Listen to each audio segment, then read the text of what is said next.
हर पल करूं मैं तेरा ध्यान साईं, तेरा ध्यान साईं, तेरा ध्यान Sai.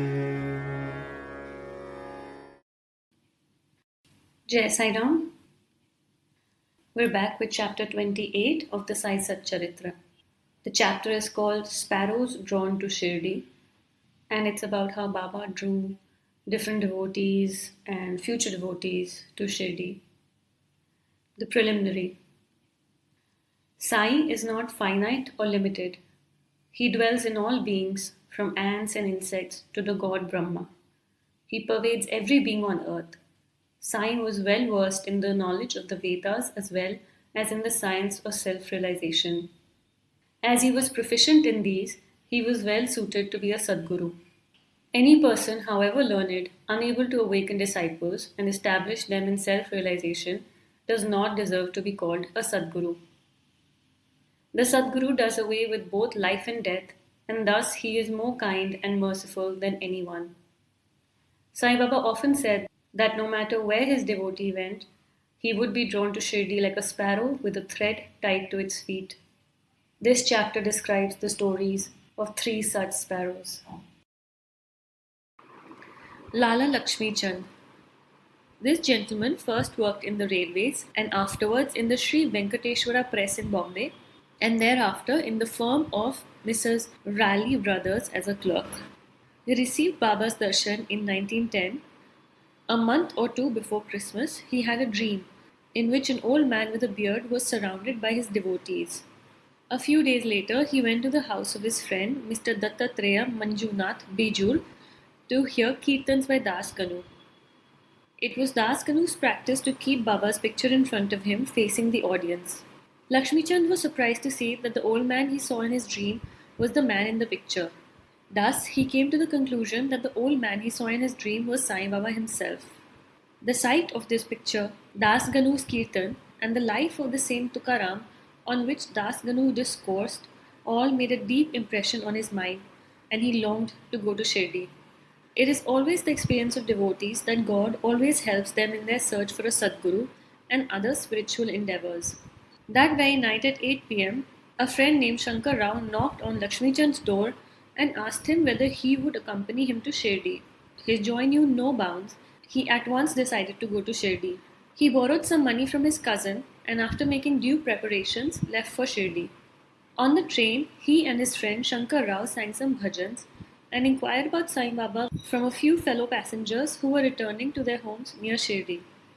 All said that Sai Baba was a great saint who had been living in Shirdi for many years. When they reached Kopargaon, he wanted to buy good guavas to offer to Baba, but he was so distracted by the scenery and sights that he forgot to purchase them.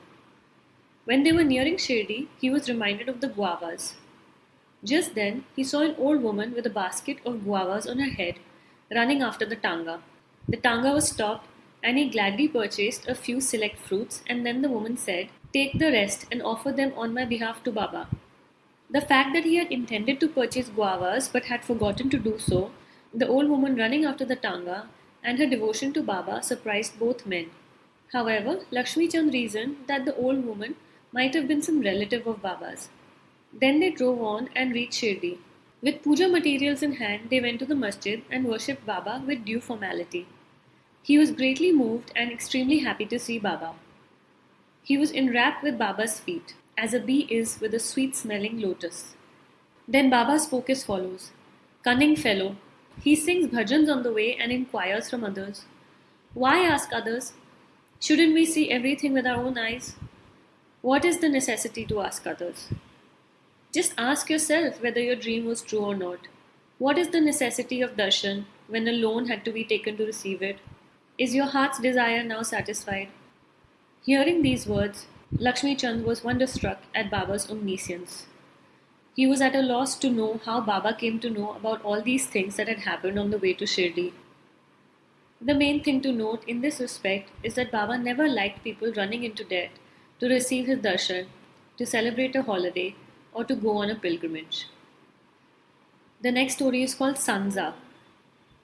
One day at noon, when Lakshmi Chand was waiting for meals to be served, he got some sanza, which is a wheat pudding. He got it from a devotee as prasad. He was pleased to have it. The next day he expected it again, but got nothing. So he was anxious to receive it again. On the third day, during the noon aarti, Bapu Sahib Jog asked Baba what Nivedya he should bring. Baba told him to bring sanza. Then the devotees brought 2 big pots full of sanza. Lakshmi Chand was very hungry and there was some pain in his back. Baba said to him, "It is good that you are hungry. Have some sanza and take some medicine for the pain in your back." He was wonderstruck to see Baba again read his mind and spoke what was passing therein. How omniscient he was. Evil eye. On one occasion, Lakshmi Chand missed the procession to the Chavri. Baba was suffering from a severe cough. He felt that Baba's ailment might be due to some evil eye. The next morning, when he went to the masjid, Baba said to Shama, "I suffered last night from a cough. Is it due to an evil eye? I think somebody's evil eye has worked on me, and thus I'm suffering." In this case again, Baba figured out what was passing in Lakshmi Chand's mind. On seeing this proof of Baba's omniscience and kindness to his bhakts, he fell prostrate at Baba's feet and said, "I'm greatly pleased with your darshan. Always be kind and merciful to me and protect me always. There is no other God for me in this world except you. Let my mind always be wrapped in your bhajan and faith. Let your grace protect me from the miseries of the world and let me always chant your name and be happy." After receiving Baba's udi and blessings, he returned home with his friend, pleased and content, and singing Baba's glory on the way. He remained a staunch devotee of Baba afterwards and always sent garlands of flowers, camphor, and dakshina with any acquaintance bound for Shirdi. These are the stories of the first sparrow in this chapter, who is Lakshmi Chand. There is a saying, "O ye of little faith, had ye but faith, you wouldn't need miracles."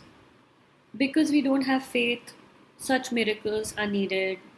A Sadguru has to show proof of his omniscience, his powers, his divinity. And Lakshmi Chand, like many others, got convinced and accepted Sai Baba as his Guru, as his God. This Leela is perhaps never ending, but for now we will close this video and continue to read about the other 2 sparrows in the next video. Jai Sai Ram. हर पल करूं मैं तेरा ध्यान साईं, तेरा ध्यान साईं, तेरा ध्यान साईं। हर पल करूं मैं तेरा ध्यान साईं, तेरा ध्यान साईं, तेरा ध्यान साईं।